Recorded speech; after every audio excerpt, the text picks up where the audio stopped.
Welcome to Dhana Tamil cooking. நீங்கள் நம்ம சேனலில் என்ன பார்க்க போகிறோம்னா, இன்றைக்கி காலையில் இன்றைக்கி கரெக்டாக இப்போ மணி 9. இதுலேருந்து நான் என்னென்ன செய்கிறேன்னு பார்க்கலாம். இப்போ வாங்க. இப்போ போய் நான் மார்க்கெட்டில் போய் கத்திரிக்காய் வத்தலுக்கு கத்திரிக்காயும் மாங்காய் ஒட்டு மாங்காயும் வாங்கிட்டுருங்க. அந்த ஒட்டு மாங்காய் என்ன செய்ய போகிறேன்னா, அடை மாங்காய் வைக்க போகிறேன். இதெல்லாம் யாருக்கு வேணும்னு கேட்டு கொஞ்சம் தான் வாங்கிட்டு இன்னும் பழம் ஆகிடுங்க. இனிமேலாம் மாங்காய் கிடைக்காது, இன்னும் பழம் சீசன் ஆகிடும். அதனால் ஒரு 20 கிலோ மாங்காய் வாங்கிட்டுருக்கேன். இதை உப்பு அடமாங்காய் தான் வைக்க பார்ப்பேன். இது ரெண்டும் யாருக்கெல்லாம் வேணும்னு மேலே தெரிய நம்பருக்கு வாட்ஸ்அப் பண்ணி வாங்கிக்கலாம். இப்போ இதெல்லாம் நான் கத்திரிக்காய் அரிஞ்சு இப்போ வதங்க போடணும். அதனால் இப்போ இதை அரிஞ்சிக்கிட்டு இருக்கேன். இதை அரிஞ்சு வதங்க போட்டுட்டு இதையும் அரிஞ்சு உப்பில் வச்சுட்டு நான் அப்புறமா என்ன செய்யணுன்னு பார்க்கலாம் வாங்க. பூ பிஞ்சா வெண்ணெய் மாதிரி இருக்குது பாருங்கள் கத்திரிக்காயெல்லாம் விலை ஏறிடுச்சுங்க. இனிமேலாம் அதை குழம்பு கூட வாங்க முடியாது கூட இருக்குது. இது கஸ்டமர் வாங்கிக்கிட்டே இருக்காங்கல்ல ஜாமான், அவங்க எனக்கு வேணும், கொடுத்து தான் ஆகணும். என்ன விலையாக இருந்தாலும் பரவாயில்ல, எனக்கு கொஞ்சம் போட்டு கொடுங்கன்னு சொன்னாங்க. சரி மார்க்கெட்டுக்கு போனேன். சரி ஒரு 30 கிலோவாக வாங்கிட்டு வந்துட்டேன். ஒரு 2-3 பேர் கேட்டுக்கிட்டு இருக்காங்க. இது 30 கிலோவும் காஞ்சாலே ஒரு 1.5 கிலோ வத்தல் தான் இருக்கும். சரி ஒரு 2-3 பேர் கொடுக்கலாம் அப்படின்ட்டு வாங்கிட்டு வந்துட்டேன். இது யாருக்கெல்லாம் வேணும்னு முன்னாடி யார் கேட்குறாங்களோ அவங்களுக்கு கொடுத்துருவேன். இந்த மாங்காய் இப்போ எடுத்து கழுவிட்டு இப்படி அரிஞ்சுக்கணும். நம்ம கத்திரிக்காய் அரிஞ்சு வெயிலில் கொண்டு போட்டேன். அது வதங்கிக்கிட்டு இருக்கு. இப்போ அதுக்குள்ளே நம்ம மாங்காய் ரெடி பண்ணிவிட்டு மதியானம் சமைக்க வேற போகணும்.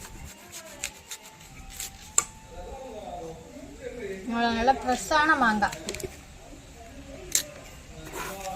இதுக்குள்ளே உப்பள்ளி வச்சிடணும்.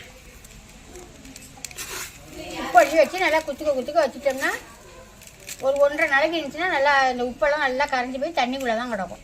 இப்போ எல்லாத்தையும் நம்ம அரிஞ்சிக்கிட்டு காட்டுறேன். இது பாருங்கள், இது ஒட்டு மாங்காய் தான்.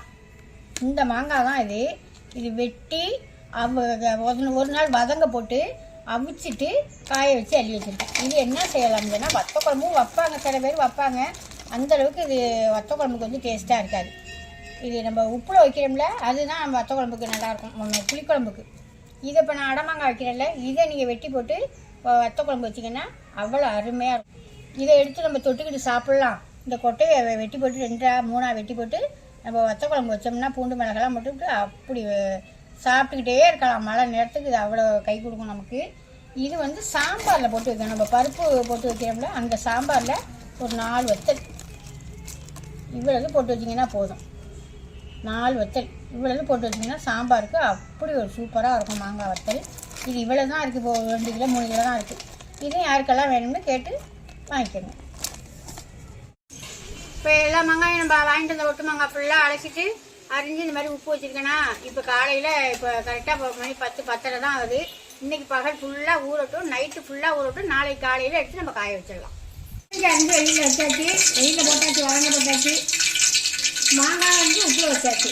இப்போ சமைக்கிறதுக்கு வந்தாச்சு. இன்றைக்கி என்ன மதியானம் வீட்டில் குழம்புன்னு பார்த்தீங்கன்னா உருண்டை குழம்பு, பருப்பு உருண்டை குழம்பு. இப்போ பருப்பு உருண்டை குழம்பு வைக்கிறதுக்கு எண்ணெய் சட்டியை வச்சு ஒரு 2 ஸ்பூன் எண்ணெய் ஊற்றிருக்கேன். தாளிக்கிறதுக்கு நான் என்ன போட போகிறேன்னு பார்த்தீங்கன்னா கருவேப்பிலை போட்டு தாளிக்க போகிறேன். இங்கே பாருங்கள், எல்லாம் கொடுத்துட்டு போட்ட கருவடகம்லாம் கொடுத்துட்டு அதில் தூள் ஒதுங்குதில்ல, அந்த தூளை ஒண்டி தான் அள்ளி வச்சுருக்கேன்.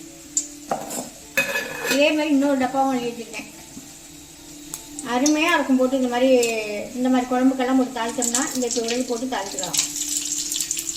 நல்லா வெடிக்கட்டும். கொஞ்சமாக வெங்காயம் சேர்த்துக்கலாம். சின்ன வெங்காயம் தான் சேர்த்துக்கணும். கொஞ்சமாக வெங்காயம் சேர்த்துக்கலாம். நல்லா வெடிச்சிடும். வெந்தயமாக இருக்கா, வெந்தயம் கடுகெல்லாம் இருக்கா, அது நல்லா வெடிச்சிடும்.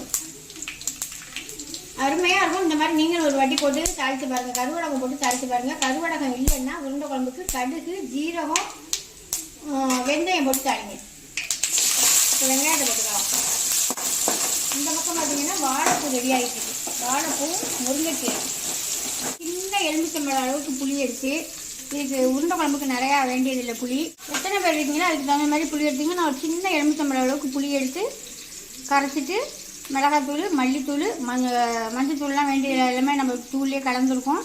தக்காளி, ஒரே ஒரு தக்காளி போட்டு உப்பு போட்டு ரெடி பண்ணி வச்சுருக்கேன். எல்லாம் கரைச்சி வச்சுருக்கேன். இப்போ இது நல்லா வதங்கிடுச்சு. இதை சேர்த்துடலாம். கொஞ்சம் தண்ணியாகவே நம்ம குழம்பு ரெடி பண்ணிக்கலாம். ஏன்னா அந்த உருண்டையை போட்டோன்னா நல்லா கட்டியாகும். சில பேர் என்ன செய்வாங்கன்னா அவிச்சிட்டு போடுவாங்க. நான் அவிச்சிட்டுலாம் போடல, சும்மா நேரடியாக தான் போட போகிறேன். எப்படி போடுறேன் என்னன்னு பார்க்கலாம். உருண்டை குழம்புக்கு ஒரு ஸ்பூன் கிட்ட சோம்பு போட்டுக்கலாம். ஒரு மிக்சி சாரில் எடுத்து அதில் சேர்த்துக்குவோம். சேர்த்துட்டு ஒரு 4 மிளகாய் போட்டிருக்கேன். இந்த மிளகாயையும் அதில் சேர்த்துடலாம். இது வந்து ஒரு 100 கடலைப்பருப்பு 100 துவரம்பருப்பு 1 மணி நேரமாக ஊறிக்கிட்டு இருக்குது. இப்போ இது நல்லாவே ஊறிட்டு ஒரு 2 3 கழுவு கழுவிட்டேன். இதை இப்போ நம்ம அள்ளி போட்டு தண்ணி இல்லாமல் அரைச்சி எடுத்துக்கலாம்.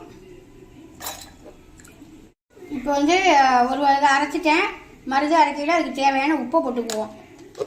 உப்பை போட்டுட்டு கைப்பிடி அளவு தேங்காய் பூ இதையும் அதில் சேர்த்துடலாம். சேர்த்துட்டு இதையும் நரப்புலன்னு அரைச்சி எடுத்துக்குவோம். இந்த மாதிரி அரைச்சி எடுத்துக்கோங்க நரப்புலன்னு. இப்போ இதில் வந்து ஒரு கைப்பிடி அளவுக்கு நான் சின்ன வெங்காயம் எடுத்து அரிஞ்சு வச்சுருக்கேன். இதை நல்லா கசக்கிட்டு அதில் போட்டுக்குவோம்.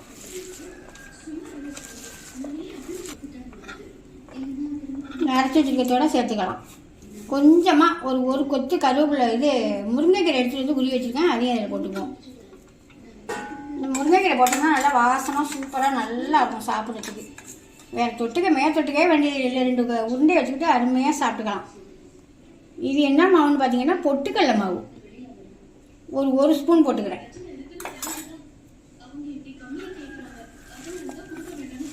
இந்த பொட்டுக்கடலை மாவு எதுக்கு போடுறோம்னு பார்த்தீங்கன்னா உருண்டை நம்ம அவிச்சிட்டு போட்டோம்னா கூட தேவையில்லை. நம்ம அவிக்காமல் தானே உருட்டி போட போகிறோம். அதனால நம்ம இதை போட்டோம்னா சீக்கிரமாக உடையாது. ஒரு மாதிரி சாப்பிட்டா பஞ்சு மாதிரி கிடைக்கும் நமக்கு.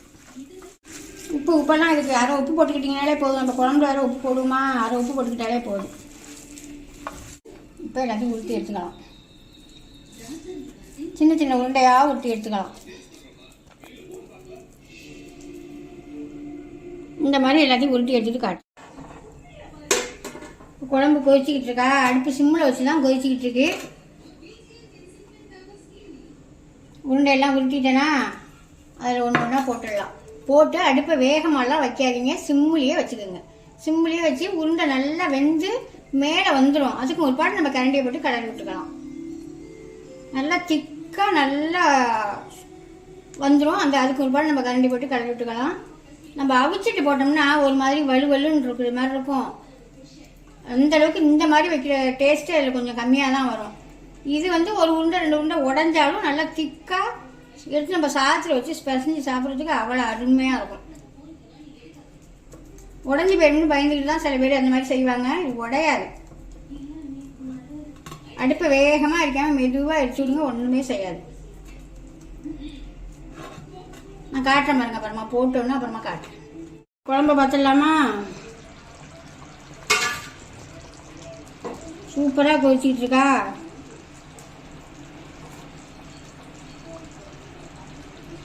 உருண்டையை பாருங்க, ஏதாவது உடஞ்சிருக்கான்னு பாருங்க. குழம்பு எவ்வளோ திக்காக எப்படி இருக்கு பாருங்க.